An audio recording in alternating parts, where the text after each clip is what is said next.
One of the biggest news stories of the 1980s was the explosion of crack cocaine in the United States. It's another night, another crack raid. Today, crack cocaine use here is an epidemic.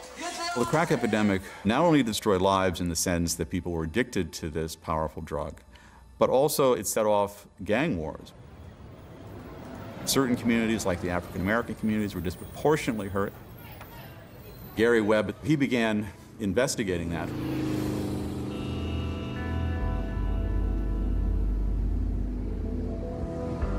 Gary Webb, he thought being a reporter was the best thing you could be. The only independent force in the society to establish truth. What Gary Webb witnessed in a courthouse would lead him on a journey to uncover the origins of the crack epidemic in America. What first caught his eye, he's got Nicaraguans, obviously dirty in a drug deal, and they're not going down, they're getting a walk. Well, if you're a reporter, you look into that. As Webb looked at the suppliers of the crack trade in Los Angeles, the trail led back to a U.S.-sponsored war a decade earlier in Central America. The Reagan administration wanted to be proactive in sticking it to the communists around the world.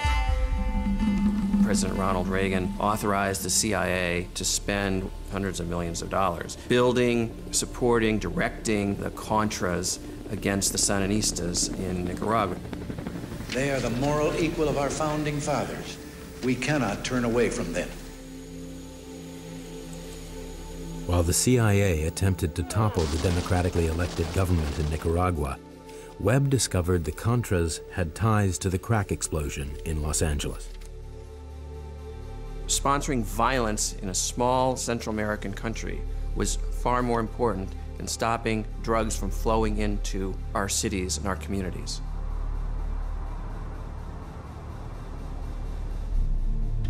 After a year-long investigation, Webb's story was published on the front page of the San Jose Mercury News. The central thing that we tried to show, and it wasn't particularly that the CIA knew about it, it was how crack came to be such a problem in America, that it was connected to this Nicaraguan cocaine pipeline. Webb's report broke new ground by becoming the first major news investigation published both in print and on the internet. As a consequence, even though the San Jose Mercury News is considered a regional newspaper, it was able to get national traction and even international traction on this story because it was now on the web. We've got all the DEA undercover tapes, we've got the FBI reports, we've got the court records, and they're all posted for people to see. Brother Webb, when you look at his research and what he was doing, and tracing it, and he was hip enough to check it and know it was true. By November 1997, the website was getting over 1 million hits a day, and the story made the biggest impact in Los Angeles. What is the word on the street now? Have you heard about the CIA?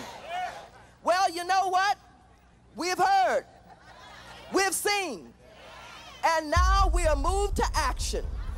And we're moved to action in ways that we haven't been. With the CIA on the defensive and the public demanding answers, the major national newspapers waded into the controversy. The mainstream media at first responded with pretty much a deafening nothing. But as the story got bigger and bigger, they started responding by blaming Gary Webb. You have the fact that the San Jose Mercury News, being in Silicon Valley, was sort of challenging the gatekeeper function that the New York Times, the LA Times, the Washington Post, and other big papers had assumed was theirs.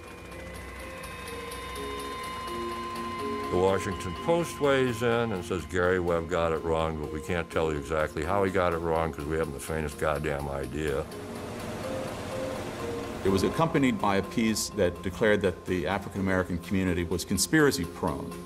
So that sort of set the tone that Webb's story would be dismissed and, to a degree, ridiculed. You had major media outlets going to the CIA and saying, is this true? And the CIA would say, oh no, this is not true. And then the reporter to us, oh, well, it's not true. This is nonsense. Come on, come on. I mean, come on. There has never been a conspiracy in this country. The fact is that the shoddy reporting on this story was not from Gary Webb. It was from his corporate-backed detractors.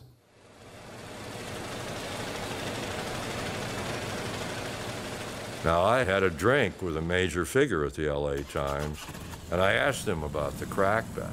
And he said, look, there were meetings in the building that they weren't going to let a guy from San Jose, California, come into their turf and win a Pulitzer Prize.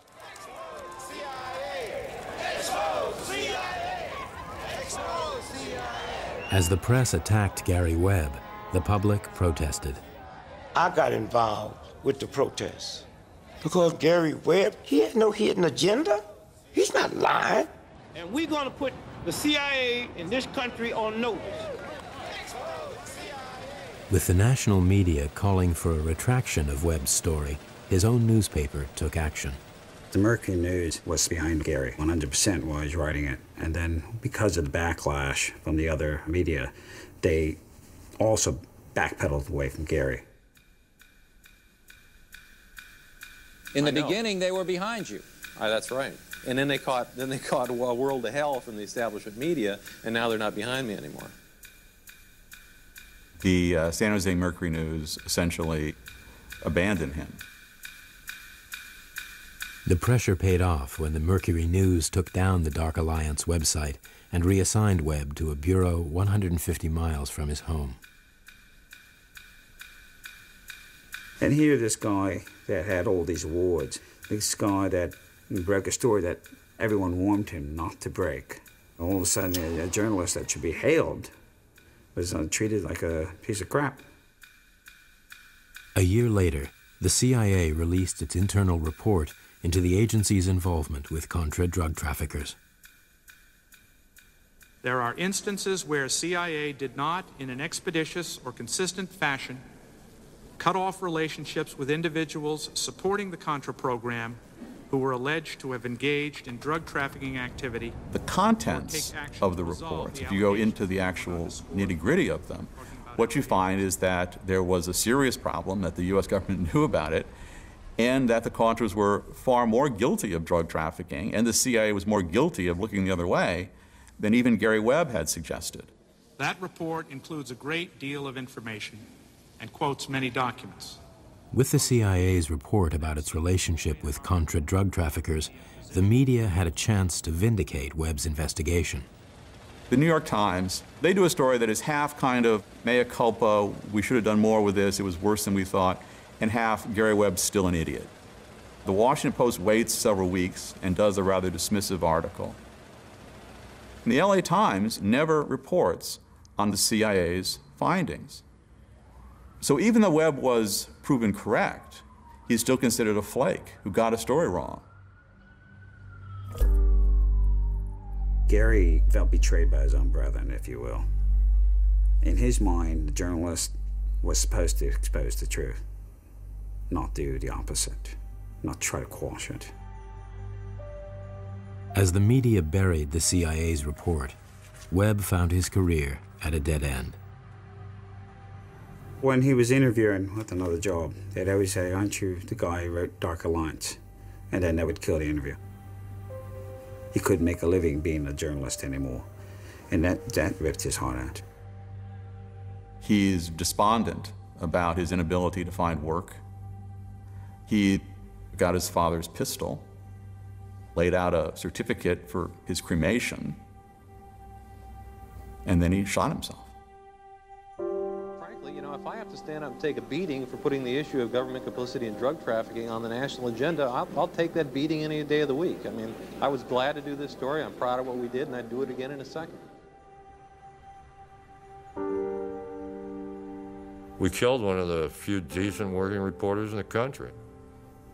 By that, we, I mean the business I'm in, media.